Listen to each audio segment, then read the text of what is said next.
We've spoken before on this show about how the expansion of the direct market, aka specialty shops that sold comic books, allowed for an explosion of black and white material that was creator owned and independently published. The most successful of these titles would of course be the Teenage Mutant Ninja Turtles. Now, while today's topic does have some very overt connections to the Heroes in a Half Shell, its roots actually go back to an earlier book that was also a beneficiary from this black and white boom.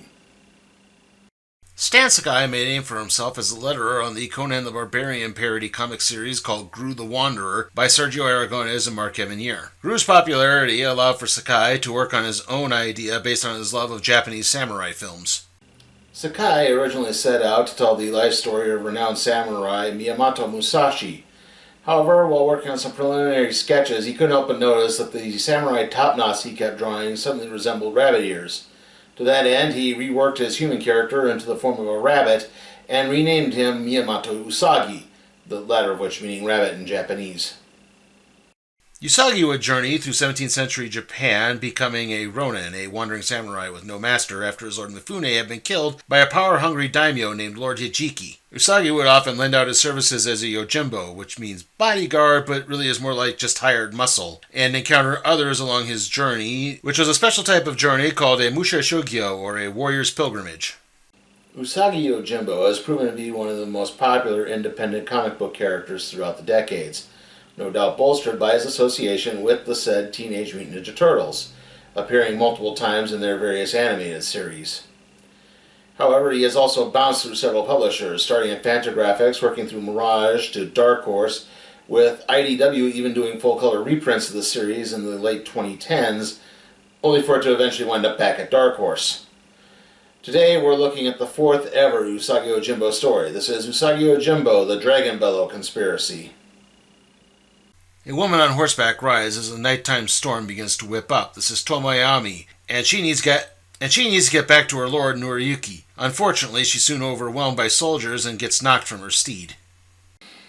Tomoyami is the chief samurai of the Geishu clan led by Lord Noriyuki, who was asked to spy on Lord Tamakoro of the neighboring prefecture after Noriyuki received words that Tamakoro had been hiring Ronin to amass his forces for a possible attack on the shogunate.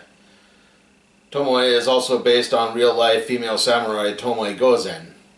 Tamakoro would welcome Tomoe, but only with reservations, and that was certainly confirmed as that night she slipped into a storage warehouse as some guards were binging on some sake.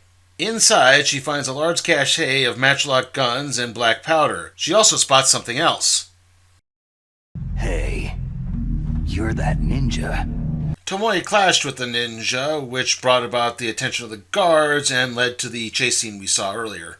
Elsewhere, a large rhinoceros named Murakami Genosuke, or just Gen for short, asks two travelers he meets in the middle of a driving rainstorm if they've seen a Zato, a blind masseur with a wooden nose. This Zato has a price on his head and is already dealing with a group of bounty hunters wishing to claim said price and interrupt his peace. Gen is the son of a famous samurai who wound up being dishonored after their lord was assassinated. This caused Gen to flee the family and turn to a life of bounty hunting when he became an adult. The individual he's pursuing is Zatoino, based on the Japanese multimedia character of Zatoichi, a blind masseur who fights evil and learns sword fighting via a special sword hidden in his walking stick called a Shikami Zoe. It's at this point that Usagi finally enters the story as he encounters Tomoe's captors in the middle of the driving rainstorm. He spots her and elects to try to follow them silently back to their village, however he loses them in the rain. Back at the village, Tamakoro demands Tomoe to give up Lord Noriyuki as she's tossed into a jail. He also orders an attack on the village that their ninja visitor likely came from. The attack is carried out by Tamakoro's chief samurai Torame as the whole village is slaughtered. Shortly afterwards, Usagi happens across the village as he lost Tomoe in the storm. Things go from bad to worse when he's suddenly attacked by the village's lone survivor, Shingen. Shingen is the leader of a ninja clan who played a major role in the previous Usagi Yojimbo story, Grasscutter. He also plays a role here and later will also see his sister Chizu. Assuming that Usagi was responsible for the slaughtering of the village, Shingen attacks and the two begin fighting towards a waterfall as Usagi tries to lay blame appropriately. Eventually, the ninja isn't enough as the samurai lands a massive blow sending him over the side of a cliff. Shingen isn't dead, however, he's merely hanging from a hidden grapple. Usagi makes his way to Tamakoro's city-state, where he learns of their own recruitment, piecing together that this must be where Tomoe is being held. Hoping to get a chance to free Tomoe, Usagi applies for a job on Tamakoro's forces. He impresses both Tamakoro and Torome as he defeats their platoon's best long spear fighter in a sparring session. Torome then bonds with Usagi afterwards, speaking philosophically about the loyalty one must have to their master. That stops when Usagi overhears Tamakoro planning to just literally crucify Tomoe. That night, Usagi manages to bluff his way past the dungeon guards and breaks into the jail to free Tomoe. However, she would much rather become a martyr and have Usagi just get word to Lord Noriyuki because, samurai. Still, Usagi gets found out, and the two begin having to fight off many attackers as they try to escape. However, at the last second, Tomoe seemingly sacrifices herself as she turns around to close the gate behind Usagi as he leaves. Usagi attempts to ride on, only to run into more troops on the outside who throw him from his horse and seemingly knock him unconscious. It's then he receives a rescue from an unlikely savior. Hey, you're that ninja. An unconscious Usagi has a dream encounter with a dragon threatening to rip Japan apart. Usagi stands up to fight the dragon, only to literally get blown into a valley filled with dead bodies, where a zombified Tomoe attacks him for failing to notify Lord Noriyuki. That's the Dragon Bellow part of the Dragon Bellow conspiracy, so I hope you enjoyed it. Usagi awakens to Shingen apologizing as he learned the truth about who really slaughtered the village, and that the mistaken identity has resulted in him owing Usagi a life debt. The two resolve to get to Lord Noriyuki and hopefully avert a possible war. The two head back to the secret lair of Shingen's ninja clan, which was hidden from the rest of the village, in order to pick up supplies for the uneasy alliance. However, it turns out their plan is going to have to be modified, as word gets back that Tamakoro is planning to launch his attack within the next couple of days, and it'll take just about that long to get to Lord Noriyuki. This means having to send a messenger ninja to Lord Noriyuki while they then plan a surprise attack in order to thwart Tamakoro. As they prepare to make it back towards the fortress, Usagi spots Spot, the Takage, trying to signal them. Throughout the Japan of Usagi Yojimbo are tiny lizard-like creatures called Takage. One such Takage is Spot, a lizard that Usagi adopted and kept as a traveling companion before ultimately passing him on to Zatoino after a battle between the two resulted in Usagi accidentally cutting off the Masua's nose. It turns out that Gen had caught up to Zatoino and the two have begun fighting. Both are evenly matched, but eventually Zatoino manages to pull off a delayed slicing maneuver on Gen's horn. It's at this point that Usagi and the ninjas arrive, and he is able to convince the two to stop fighting and join his cause by offering Zatoino protection within the Geishu conference and a larger reward than Gen could have gotten for Zatoino's head. The two agree to join, however, Gen is still planning to stab Zatoino in the back at some point. Meanwhile, Shingen's sister Chizu delivers the message to Lord Noriyuki that obviously Tamakoro is planning to attack the Shogun. However, Hijiki is not in alliance with him, so he is willing to form an alliance with Noriyuki to thwart this plan.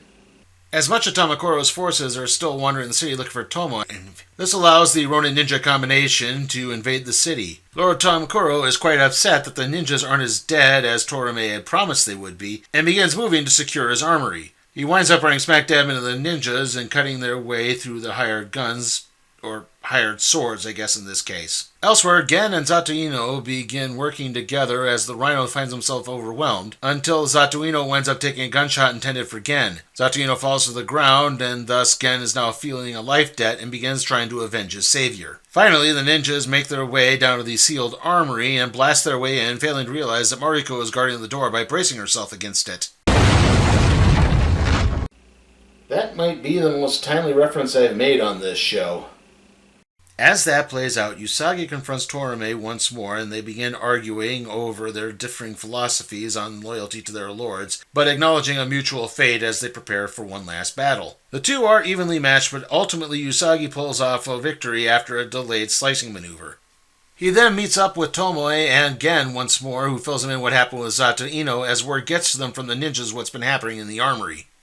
In the armory, Shingen fights his way to Tamakoro, only to get shot by a Teppo gun before he can land a blow on the Lord. However, Shingen winds up getting thrown into the gunpowder barrels, and with his last bit of strength, he begins striking two flint rocks together to get a spark near the gunpowder. It's successful, and everyone just manages to get out of the city just as the fortress, including Tamakoro, Shingen, and several other ninja, goes up in flames.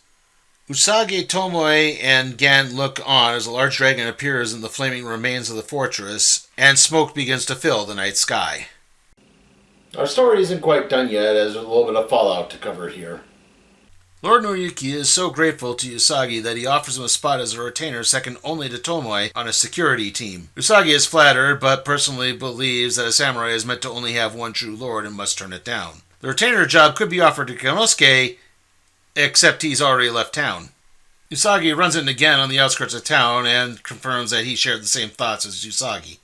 Their conversation then turns to Zatoino, and they hope that in death he found the peace that he's long sought in life. As they split off, though, Genosuke begins chuckling quietly to himself as he said Zatoino was shot, but never said that he had actually died.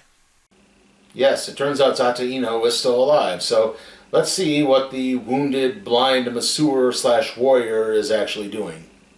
Zatoino makes his way along a mountain path until he collapses. Spot attempts to resuscitate him until a brother-sister farming couple named Fujiko and Hachi find them and take them back to their village. Zatoino takes 3 days to recover, and when he awakens, Fujiko informs him that the village that he's in is fairly self-reliant and well protected due to its location in a hidden valley. The only problem is a few years ago, a group of bandits did manage to find the village and are only keeping the location a secret for a protection racket. The villagers must give up portions of their supplies, which leaves them with barely enough to survive. It just so happens that Zatoino awoke on the day the bandits have arrived to take their claim. He tries standing up to the gang's leader, but he isn't fully recovered, so he can't put up much of a fight. Eventually, though, Spot bites the leader's ear off and the bandits flee. However, the rest of the village isn't entirely happy with Zatoino's actions, as this could be a major threat to their seclusion. Zatoino plans to return to the nomadic life, but Fujiko begs him to try to stay and see if he can fight these bandits off permanently. And hopefully then he can find the peace that he's always sought. Back with the bandits, the leader spots a wanted poster for Zatoino and pieces things together so they can try to claim this bounty. However, once the bandits arrive in the villagers actually come to Zatoino's aid and begin attacking the bandits. The gang's leader soon finds himself in position to kill Fujiko, only for Spot to leap and begin chomping down on the leader's neck. The leader fights back and begins strangling the Tokogame until the blood loss causes him to pass out. Zatoino rushes to Spot's side, only for his companion to die in his arms. Alone once again, Zatoino decides to give up the warrior life and stay in the village with Fujiko. Zatoino would eventually return to the Usagi comics, but not for, at least another 20 years or so. So that ends Usagi Yojimbo, the Dragon Bellow conspiracy. How was it? Well, I do think there's some really top-notch artwork throughout all of this. I think it does a good job of doing the action sequences and even balancing out the quieter, more personal moments throughout everything that keeps the reader engaged with some good, strong characterization throughout everything. You don't have a bunch of characters with hidden motivations planning to either literally or figuratively stab each other in the back all the time. And I do think there's some good, fun storytelling throughout all of this. I do think this is a good jumping on point. I know a lot of people tend to call Grasscutter, the previous story arc to this one, the better opening story arc for a Usagi fan, but I think if you were to jump into this, you can understand everything. It's not too loaded with lore or having to understand little bits and pieces. So again, overall, that kind of works. If there is a downside to this, I think the Dragon Bellow metaphor got a little lost in translation here. I get it's meant to mean something about war, either thundering, the storm before war, or the roar before war. Yeah, like the idea of a bad thunderstorm coming before a big battle. But like I said, I think it's a little lost of this because the dragon only makes like a couple of appearances, and even then they don't really refer to it that much. Also, this one's pretty much a nitpick here, but Spot's death at the ending is a little bit of a downer. Yeah, like I said, a little bit of a nitpick, though. That's nothing too terrible. It's not enough to keep me from giving this a full recommendation. I am going to give Usagi Yojimbo, the Dragon Bellow Conspiracy, an A. And with that, let's see what we'll be doing next time on the Random Trade Review.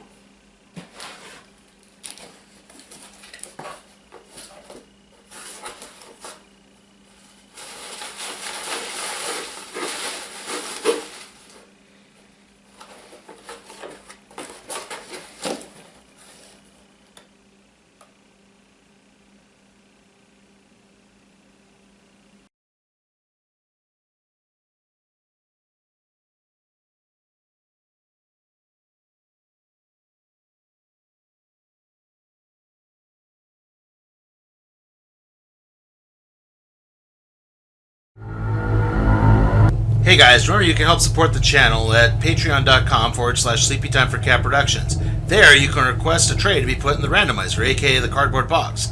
And as always, remember to like, comment, share, subscribe, and ring that notification bell.